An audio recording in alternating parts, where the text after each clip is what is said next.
let's do a message for Pisces or Pisces cross-watcher for whoever is going to resonate with this. Feel free to reverse it if you need to.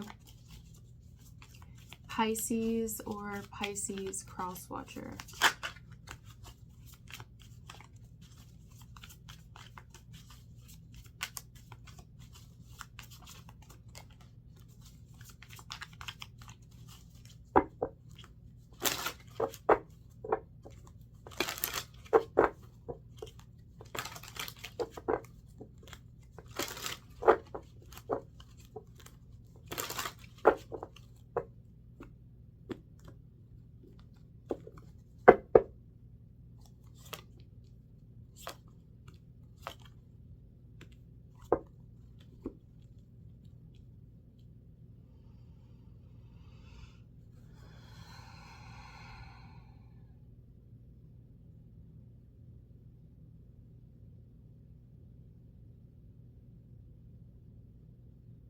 Is the number 138 relevant to anybody? That's really standing out to me. 138 or 38, 83, 831, 318, 813. Those numbers, 1, 3, or 8 in any order. Okay, let's see. Let's use these. So we have the Ace of Cups here. I really like this Ace of Cups. It's beautiful. Big red juicy heart in the middle. Overflowing, light shining from it. But then we have this card next. And then we have strength. So I'm trying to figure out what's going on here. I feel the need to take a deep breath.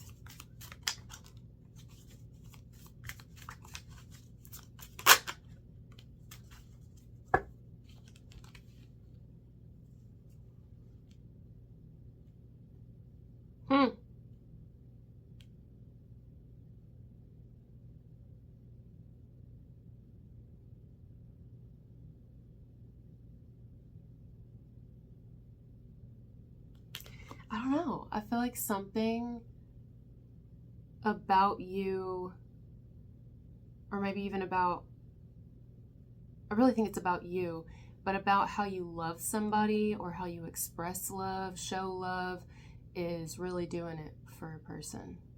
I'm talking, it's really, really doing it for somebody. It's working.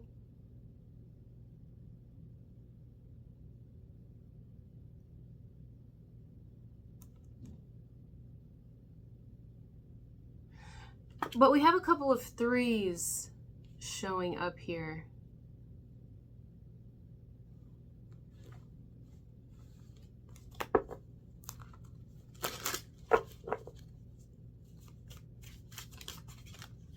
The Lovers. I knew it. Because I was going to say, I love you, or I like you, or have these strong feelings. It's working on me, but here we go. It's my first message for the day, can you tell? It's kind of like,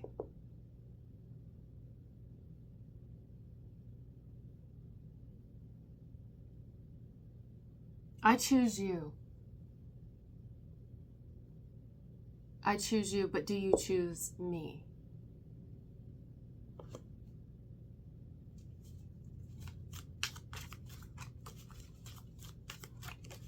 I choose you. Do you choose me? This is definitely not for everybody. This is what I'm getting. How does this person think that you feel about them? This is how they feel about you. How do they think you feel about them? Because then in your position, they have the Three of Swords. How do they think? The Hermit, Virgo energy. You also have Gemini here and Leo, but it could be anybody. Well, I think they're trying to figure you out. Like, are you going to be the one to like break my heart? Are you going to be the one to break me? And do I do it for you like you do it for me? I think somebody knows they want you. They even have to like really hold themselves back. Like they have to be, and they're not holding themselves back, but they're maybe going to be, even a little bit at least, because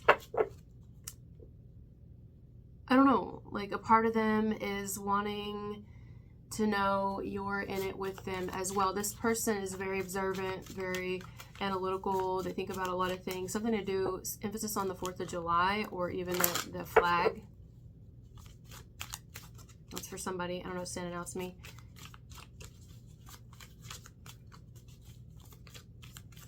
I choose you. Do you choose me? We can do this. I know I want to be with you, because the end of this deck, the bottom, is the Knight of Cups, and then underneath that is the 6 of Pentacles, and then the 4 of Cups. I choose you, but do you choose me? I want you. Do you really want me? Even if some of you may have let it be known, you may be like, yes, I want you. I love you. You're the only one I want in love. It depends on what this is and who this is. That'll be different for everybody. But they're still kind of like, you know, somebody just, the whole message is somebody just doesn't want to get hurt. That's it. This could even be reversed. I don't want you to hurt me. Is there anyone else? Is there a possibility that there would be anyone else? How far does this person want to take it with you?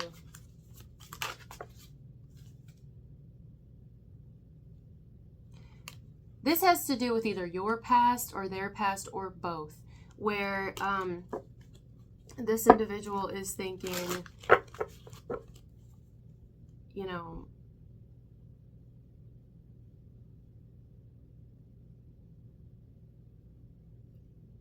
I want to know it's me and you in this. I want to know. It's a person who I think is wanting a little more certainty, but until they can get that from you, or, you know, they're going within and examining how they're really feeling about the situation. How do you feel? Real quick. Let me go back to this deck. How do you feel about this person? How do you feel? My back hurts again. Here we go. Happy. Happy, fulfilled. They do it for you as well. It's not the 10 of Cups, so maybe some of you aren't necessarily ready for like a full-blown relationship. This could also be something rather new, or if it's not new, it's not like, because if you had that Ace of Cups with the 9 of Cups, then we have the 10 of Cups. It's like, I love you, but we're not actually together right now.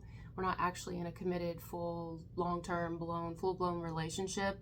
And I don't know how I want that to look for me, but I know that you make me happy. I know that, like, you really tick all my boxes. It's just, is there any, if you have any, what would be your pause? I mean, it could be anything, guys. Like, some people say, well, if you don't know by now, or blah, blah, blah, blah, then, you know, you don't really want me, or you're playing games, or you just don't want to commit, you want to fuck around. That's not true. Some people have children. That can definitely affect it, where it's like, look, you know, if you need to be in a relationship so badly, or then that's fine. Like, don't let me stop you. You're not trying to stop anybody here. You're basically saying, this is how I feel. You make me happy. I'm very fulfilled at this point, and we're moving forward. It is what it is. Like, but some people, like if they have children, they may not want to rush into living together or moving in, same thing, marrying each other or jumping into a relationship, because it'll affect the children. And people may say, well, at this point you should know by now. And it's like, well, if I don't, I don't. What do you want from me? You know what I mean? Fear could fuck this up. Fear could fuck this up, maybe. Basically, you're saying, I'm good. We're good. Right now, we're wonderful. And real happy. Like, would you consider, how far have you considered taking this with this person? And why does all of our love have to end up the same? Why does everybody, you know what I'm saying? Why does everybody have the same finishing point? Why is it always when we're in love, we trap what we love? We have to fuck what we love. We have to put what we love in a cage. We have to marry what we love. We have to claim what we love. Not everybody wants to fucking do that shit, and everybody loves differently. In some countries, they don't even get married. They do hand fasting and shit. That's their symbol of love. Why is that? Was that any less valid than, you know what I mean? Is that any less committed than places where it's like we have to legally go through with it? No, it's different if we're just like, just wanting to keep the door open so we can run anytime. But even then, like, people can do what they want to fucking do. Like, why are we so controlling? Because somebody here maybe starting to get a little bit wanting to control a situation, and that's gonna fuck shit up here. Because I feel like there's an individual here, it looks like you, who's like, look, let's just like, we're great. Love is free, despite what society wants you to believe. I've talked about this before, but I'm going to bring it up again. I feel like it's appropriate here. Wherever that bridge is, it's in another country, I believe. Well, I'm in America, but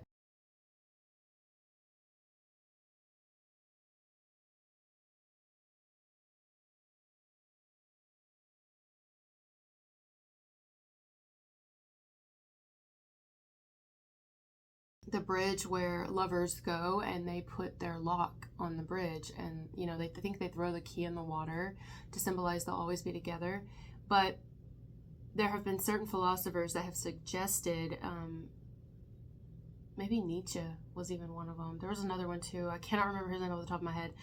That why don't we keep the key and throw the lock into the fucking water? Can that not be love as well? Here, I'm in love with you. I'm in love, okay? Like, you're my person. I choose you. Ace of Cups, Ten of Cups. But I also am keeping my autonomy. And some people may say, well, you can keep your autonomy and be married. Okay, yeah. But not everybody wants the same thing. And maybe you do want that, but you're just not there just yet. And that's also okay. But if somebody's like, well, you know what? You need to know. It's like,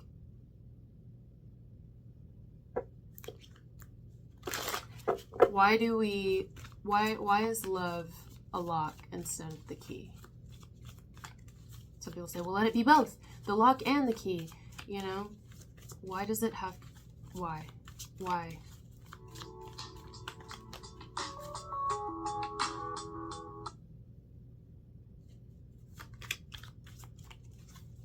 We're already in a cage to begin with, if you want to say.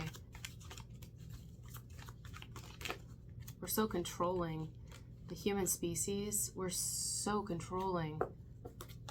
We really are. And then we label it love, or we label it, commitment. So you very much are happy with someone. You're happy with the way things are. Not even just happy, because happy comes and goes too. That's a feeling. Just like sad is. Sad doesn't last forever. Happy doesn't last forever. It comes and goes. It's more than happy. You're very fulfilled with what you've got going on with someone. How far would you be willing to take it? The Emperor. The Emperor. See? Maybe it just takes a little bit longer for somebody here. Like, you are seeing somebody as your person. But in their mind, they're kind of like, what if you hurt me? That's okay. That's okay to feel that too. I think they're trying to be really confident about it and not let these thoughts sink in, but they also are just wanting to be sure. Let's see. There could also be kind of this concern about the past. Your past, their past, or both, which I did talk about already. But anyway, this could be someone who actually really misses you a lot, like they miss you. Which would tell me that you're probably not around each other all the time.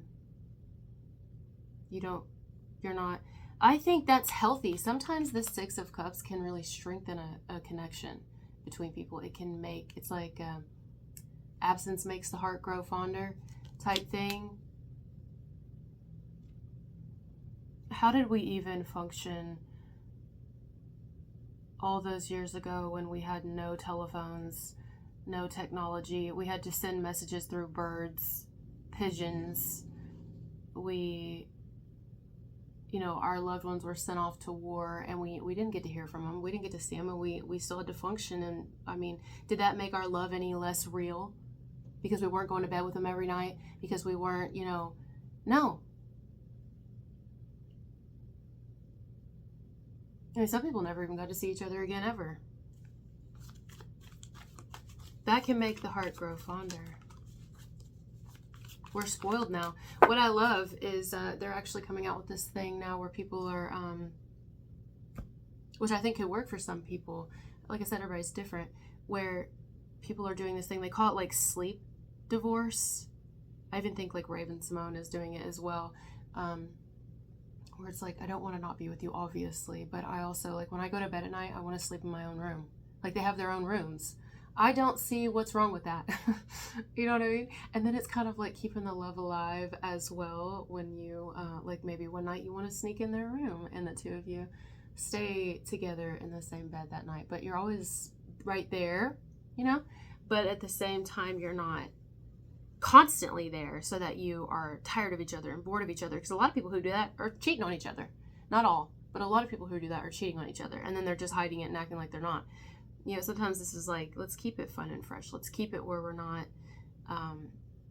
wearing out our welcome on each other because we love each other so much. Oh my God, let's suffocate each other. You know, you can love an animal so much but squeeze it too hard until you kill it. Let's keep our autonomy. Which, you can be in a relationship, be married and all that, and still keep your autonomy, of course. But what's the fucking rush? You know, there's no rush here. I don't even see any wands. In some cases, you may not have even been intimate with this person yet. If you have, it's been a long time or it's not often. This is really specific. All right, I'll leave this part here, and then we'll get the second part of the message. Thank you guys for being here with me, and I'll talk to you later. Bye.